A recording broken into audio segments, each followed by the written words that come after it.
Next up is David Davies. Have you got? You're all set up, are you? Brilliant.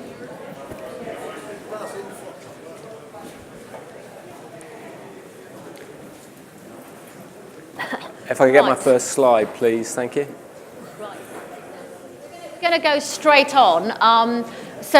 David, I actually worked with David at EMAT many years ago. He's been the editor of magazines like Heat and FHM, and he launched Grazia. He was then MD of Cannes Lion for a number of years, and he's now heads up all of the creative content across Essential. And he's here to talk about event experiences, and particularly building event experiences that kind of like that keep audiences engaged. So I'm going to hand over straight to David. Okay, thank you very much, Carolyn. I feel a bit like I'm selling hats at a shoe conference with events. So it would be really helpful for me if I got a sense of how many of you are actually running events of any size or... Okay, great. So I am only going to make 2 points today, and they're both pretty good news. But the reason I'm here really is I guess I have some qualification on this issue because of running Cannes Lions as Managing Director of Content for 3 years. So I'm just going to give you a little taste of what Cannes Lions is. It's the biggest global event for marketing communications or branded communications on the planet.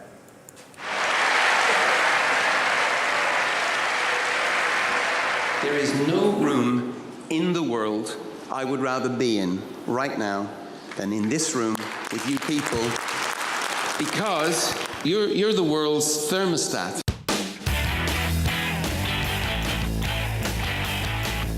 This is the epicenter of creativity. The greatest creative minds are here, and we want to be part of that, because what we want to do is we want to come here and be inspired. I come primarily because I think it is the Oscars of our industry. It recognizes what the best work is in a range of categories. You get exposure to all the most amazing work on the planet. You see where the bar is. And also, there's just this energy of people who are excited to be doing the work that we're doing and raising the game. It's very, very energizing. I consider myself a marketer. My career has been strictly about being able to sell my products. But what's so wonderful always about Cannes, you can see things growing and getting momentum. You can see new ideas coming in, and you can explore that with all the brightest and the sharpest people in the industry. We launched a product that went pretty well. It was 6 years before we came here. So the revenue charts at that time was basically going like this, and when we came here to Cannes, we got a very good exposure to the markets, and after this, our revenue charts went like that. Most of the success we had was because of Cannes. I always love Cannes. I'm going to stop it there, you got the point. So, I'll make 2 points. The first is about the customer. So, I believe that this is one of the most exciting times to be thinking about how you can do great events. And that is because events are being disrupted and changed in a way like never before. And I'm going to show you some examples of that. So this is a cinema. This is what we're all used to as looking at as a cinema. And the average price for a customer going to the cinema is about £9 in the UK. Now take a look at this.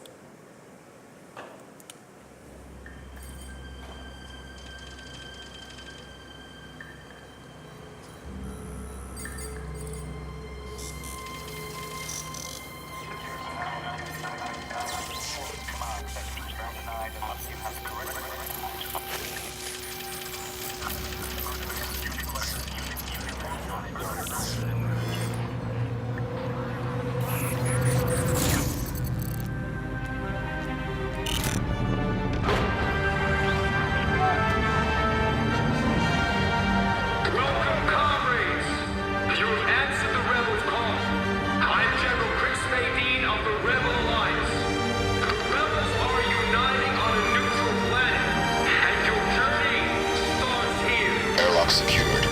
Engage vessel flight safety protocol.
Davies hit will start off a chain reaction.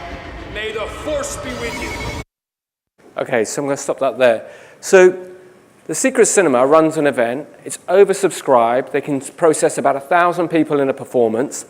It's £40 per person, and they show really old films, and they bring them to life in a car park or some disused place that's not in some fancy West End environment, and the actors that all appear in it, they don't pay. So that's an infinitely better business model than having to build a cinema in the West End of London and charge maybe £11 for it.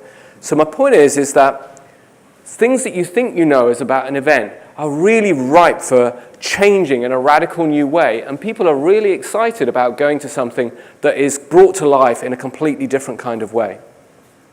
This here is Glastonbury. Glastonbury sells out, as I think we all know, in about an hour, 250,000 people go. But I would also argue that Glastonbury is a bit of a tired format, and to make that point, have a look at this.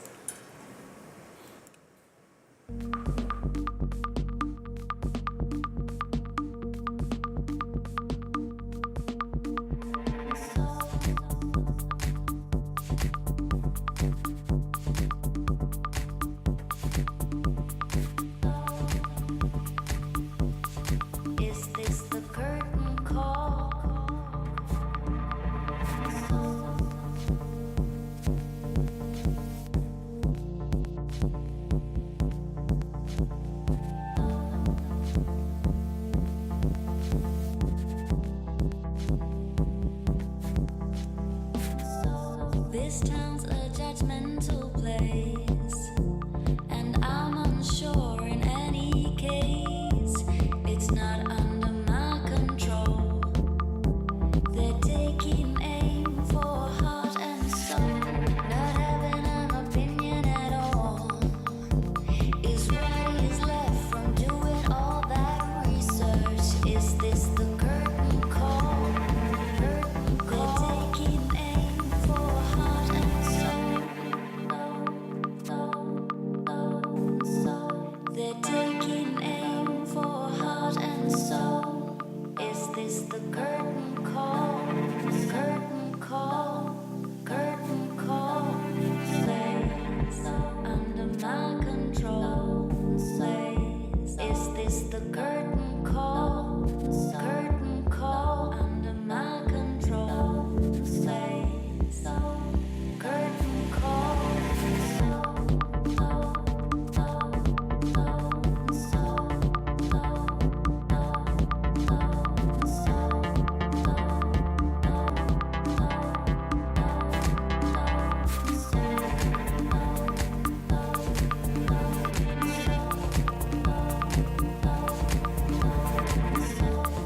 Is this the curtain call? Curtain call. This town's a judgmental place. So Burning Man happens out in the desert in America, and they do not put on any entertainment. If you go to it, you have to leave no trace, which is incredibly difficult to do, and you bring your own entertainment, and people build all of those activities. So I think what's happening is that there are lots of events, formats that look traditional and we all understand and we all expect, but there is lots of opportunity to look at them in another way. And to really make that point, I want to show you something, and then I'm going to ask you what you think it is.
here is some of their branding. So you got some clues. What do you think that event is about? What is it all for? Sorry? Water. Great suggestion. Any others? Fashion. It is for a church. It is a Christian event. Church is dying out. Congregation is aging. And in LA, that event is hugely successful as a Christian event. There is nothing in events that is fixed that can't be disrupted, that cannot be changed. And that is being made in again and again. Cinema, live events, and the church. So if you want to get into events, then the absolute last thing you should be doing is going with the norms, because you won't get any traction. The thing is to think about your events in, how can I do them differently? Because that's where all the excitement is in events.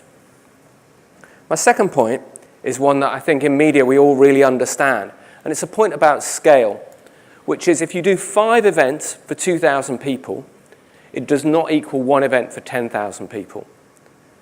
So there is no point doing lots of little events, which is what I see lots of companies doing.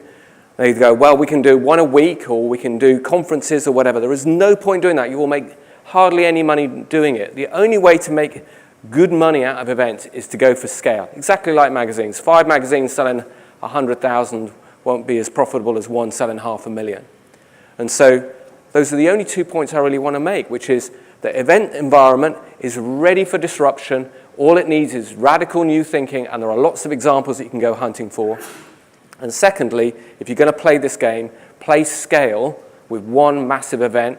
Go for as big a reach as you can rather than lots of little ones. And that is my presentation. Thank you very much.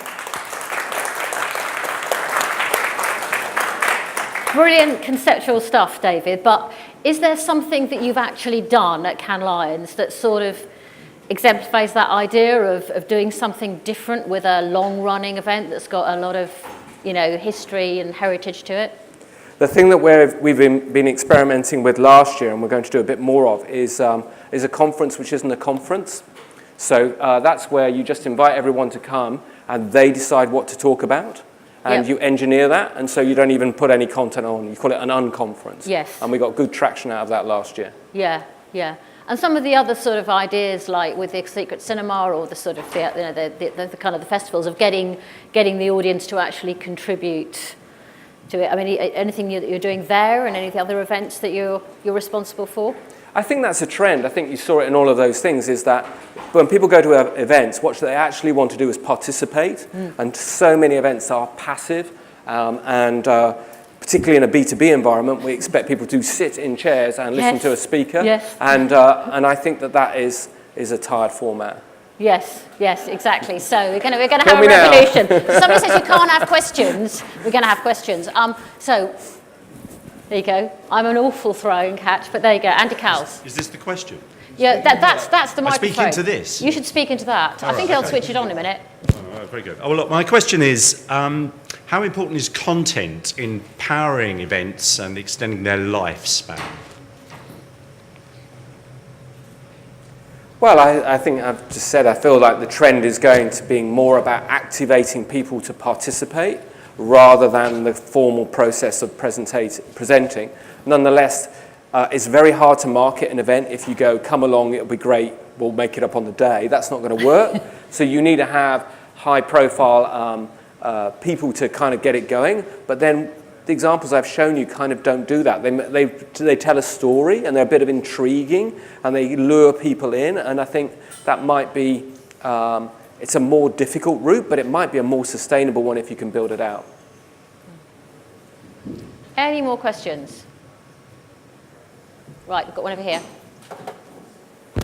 Oh. Yeah. What examples do you see of media brands using innovative event formats? It seems it's a bandwagon everyone is jumping onto. Mixed results. Some seem to be cancelling what they planned. As you said, there's a lot going on. Do you see any really strong best practice out there? No.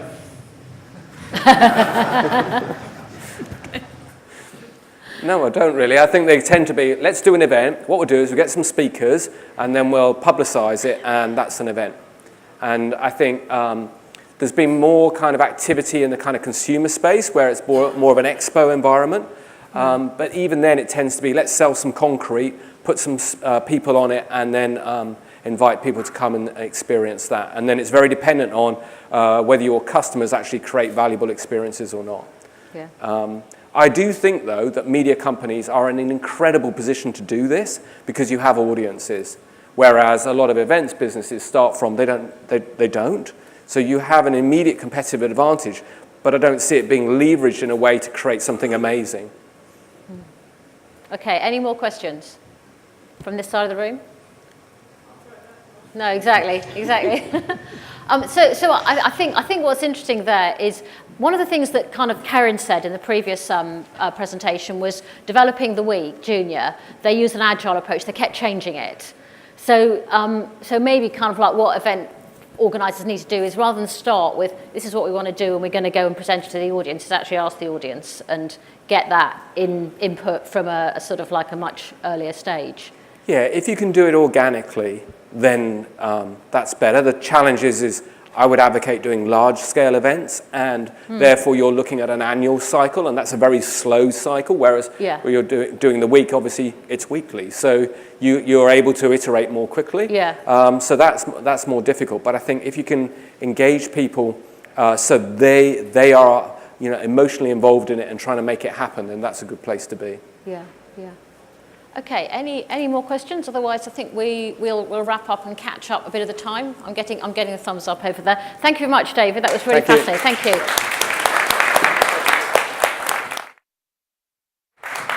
So I think we have a coffee break now.